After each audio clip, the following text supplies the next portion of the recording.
Hello, नमस्कार. आनंदी कट्ट्यावर मी जयंत ठोंबरे आपल्या सर्व श्रोत्यांचं मनपूर्वक स्वागत करतो.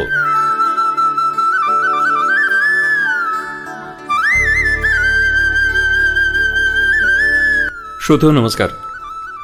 काल एका बसस्टॉपवर बसची वाट पाहत होतो. शेजारी एक आजोबा बसलेले होते. हातामध्ये अॅल्युमिनियमची काठी, कानाला हेडफोन, खांद्यावर शबनम, तोंडामध्ये चॉकलेट असावं. मी विचारलं, आजोबा कुठे जायचं? ते म्हणाले, पास आहे, जी बस येईल त्यामध्ये बसायचं आणि फिरायचं. एकट्यानं फिरताना भीती नाही वाटत? त्यावेळेस ते म्हणाले, मागच्या वर्षी बायको आजारी पडली. शेवटच्या क्षणी मी आणि माझा मुलगा, डॉक्टर सगळे हजर होतो. बायकोनं भीतीने माझा हात धरून ठेवला होता, तरी मी नाही वाचवू शकलो तिला. आम्ही वय झालं म्हणून बाहेर फिरायचो नाही. ती गेल्यावर मात्र मी हिंमत केली, फिरायला सुरुवात केली.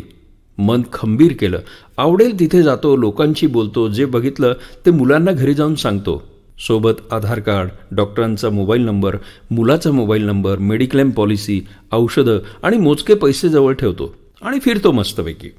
जे आवडेल ते खातो. एखाद्या ठिकाणी मुक्काम करावासा वाटला तिथे मुक्काम करतो आणि मुक्कामाचे मुलाला फोन करून सांगतो. खूप एकटं वाटलं की वृद्धाश्रमात जातो, छानपैकी खाण्याचं पार्सल घेतो आणि त्यांच्यासोबत खातो. त्यांच्याशी संवाद साधतो, भरपूर हसतो. नवीन ऑक्सिजन मिळतो जगायला. काही वेळेस लहानपणीच्या आठवणी झाल्या की अनाथाश्रमात जाऊन येतो. मुलांना खेळणी घेतो, त्यांच्याशी भरपूर खेळतो. त्यामुळे घरचेही कंटाळत नाही आणि मी सुद्धा आनंदात राहतो. तेवढ्यात बस आली. त्या बसमध्ये ते चढले आणि खिडकीतून बाय केलं. परंतु त्यांचा मोबाईल नंबर घ्यायचा राहून गेला. पण जाता जाता मात्र मला ऑक्सिजन देऊन गेले. श्रोत्यो, रेडिओ जयंत या यूट्यूब चॅनल आणि फेसबुक पेजवर येणाऱ्या प्रत्येक कार्यक्रमाला आपण भरभरून प्रतिसाद देतात. आपले लाईक्स, आपले कॉमेंट्स आम्हाला प्रेरणा आणि प्रोत्साहन देत आहेत. आता एक छोटीशी विनंती. आपल्याला जसा हा आनंद या कार्यक्रमातून मिळाला, मग ते अभिवाचन असो, आनंदी कट्ट्यासारखा कार्यक्रम असो किंवा व्यक्त अव्यक्त, आपल्याला आवडलेला प्रत्येक कार्यक्रम तुम्ही नक्की शेअर करा आणि आपल्याला जो आनंद झालाय तो आपल्या मित्रांना, नातेवाईकांना आणि आप्तेष्टांना सुद्धा मिळू द्या.